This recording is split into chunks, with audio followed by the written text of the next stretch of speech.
Olá pessoal, professor Lucas aqui. Bom, eu vou falar uma breve explicação sobre a estrutura atômica de Rutherford e Bohr. Eu pedi para vocês copiarem esta folha aqui há alguns dias e eu gostaria de explicar para vocês um pouco sobre ela. Eu estou bem incomodado, eu tô, pensando, será que vocês compreenderam? Será que vocês assistiram vídeos que eu mandei?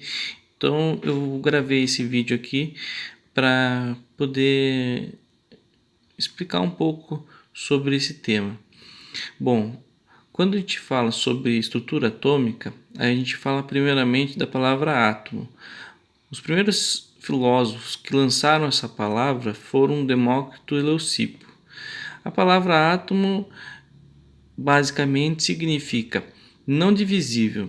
Então, só para vocês se situarem, então a palavra átomo significa não divisível. Para a gente entender, até Rutherford foi lançado então já algumas informações.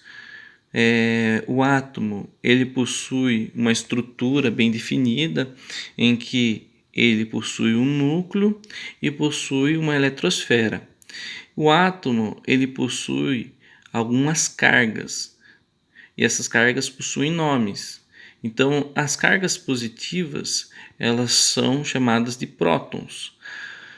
As cargas negativas são chamadas de elétrons e possuem partículas também que não possuem cargas, que chamamos de nêutrons, ok? Todos os átomos, eles são semelhantes.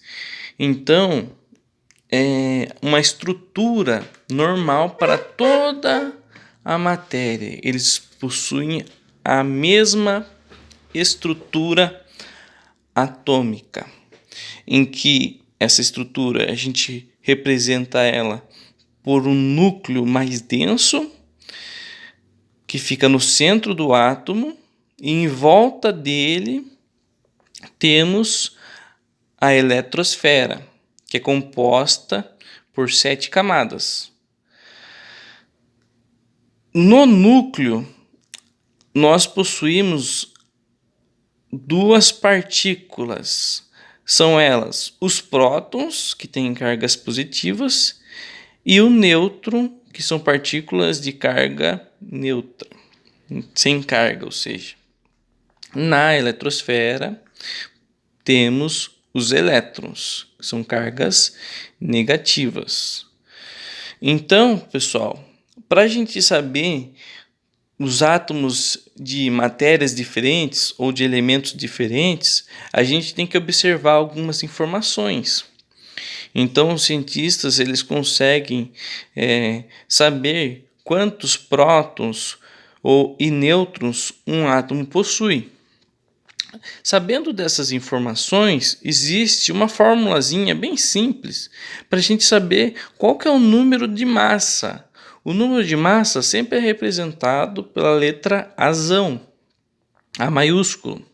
O número de massa é igual à quantidade de prótons, cargas positivas, mais as partículas neutras, que são os nêutrons. Somando esses dois, eu consigo descobrir o número de massa, tá? Massa, vamos dizer assim, que seria o peso de um átomo, ok? Agora, tem um outro número que os átomos possuem também, que é o número atômico, que é representado pela letra Z. O número atômico eu posso descobrir ele facilmente. Basta eu saber o número de prótons que um átomo possui. Se ele possui 1 prótons, quer dizer que ele tem o número atômico 1. Se ele possui 2 prótons, quer dizer que o número atômico dele é 2. Se eu não tiver a informação de próton e tiver a informação de elétron, é a mesma coisa. Olhem aqui. Número atômico é igual a prótons, que é igual a elétron. Ou seja, se o número de elétrons é 2, o número atômico é 2, ok? O número de massa é possível eu descobrir ele utilizando essas três informações. Então, para mim descobrir a massa, basta eu saber o número atômico. Se eu não souber o número atômico, eu posso usar o número de prótons. E se eu não saber o número de prótons, eu posso usar o número de elétron. Basta eu somar um desses três, mais o número de nêutrons, e eu vou descobrir a massa de um átomo, ok? Bohr foi um cientista esplêndido. Ele descobriu que o átomo, na sua eletrosfera, possuía camadas ou níveis energéticos, ok?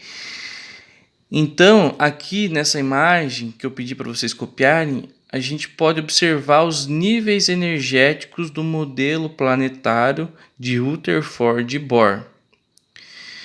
Temos aqui o Sol representando o núcleo e os planetas representando as 7 camadas ou níveis energéticos do átomo, ok? Então, quanto mais próximo do núcleo, a camada mais próxima do núcleo vai ter energia menor. Quanto mais longe do núcleo, a energia vai ser maior, né? Energia do átomo, ok? Então, esses elétrons, eles estão mais fracos aqui, próximo do núcleo. Os elétrons estão mais fortes longe do núcleo, ok? E essas camadas, elas possuem nomes, tá? Eles classificam elas através das letras. Então, a camada, o nível 1, é representado pela letra K. E assim sucessivamente. Então, é K, L, M, N, O, P, Q. Basta vocês observarem aqui, ó, K, nível 1, L, nível 2. Ou pode ser também K, camada 1, L, camada 2 e assim por diante, ok? Uma coisa que a gente tem que prestar muita atenção é que cada camada ou nível, ela comporta uma quantidade exata de elétrons. Não pode exceder, não pode passar disso.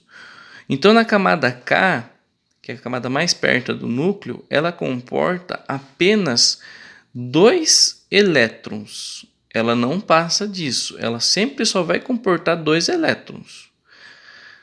A camada L vai possuir um número máximo de 8 elétrons. A camada M, 18, N, 32, a O, 32, a P, 18 e a Q é 8. Então, esses números aqui vai estar disponível para vocês consultarem. Futuramente, vocês provavelmente já vão estudar um pouco melhor para entender o que isso vai significar. Isso vai utilizar esses níveis aqui, vão auxiliar na distribuição dos elementos químicos na tabela periódica, ok? Então eu vou mandar uma folha para vocês copiarem e vai explicar um pouco mais sobre esses níveis energéticos, ok?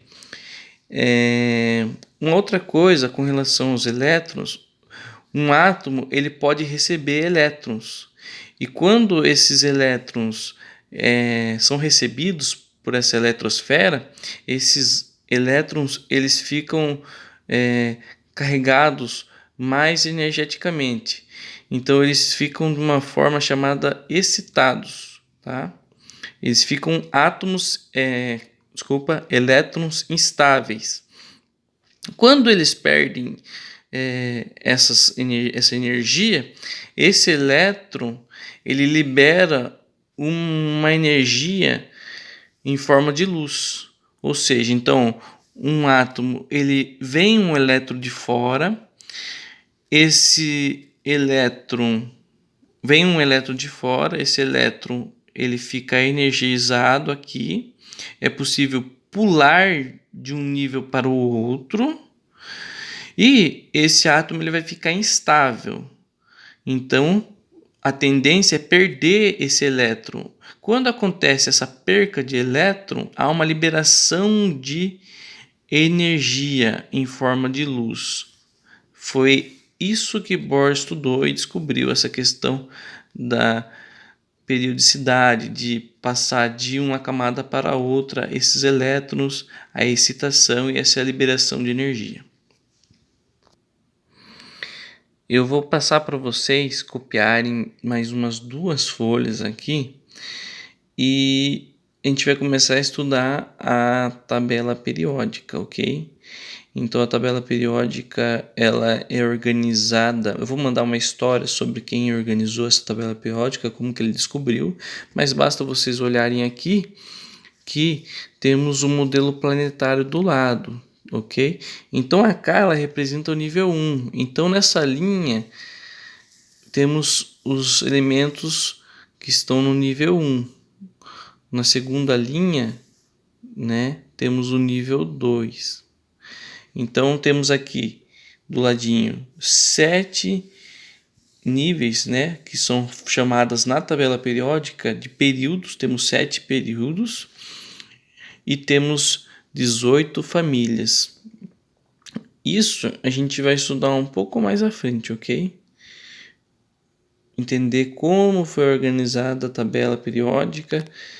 Eu vou mandar 2 vídeos para vocês que vai auxiliar. Preciso que vocês estudem eles, ok?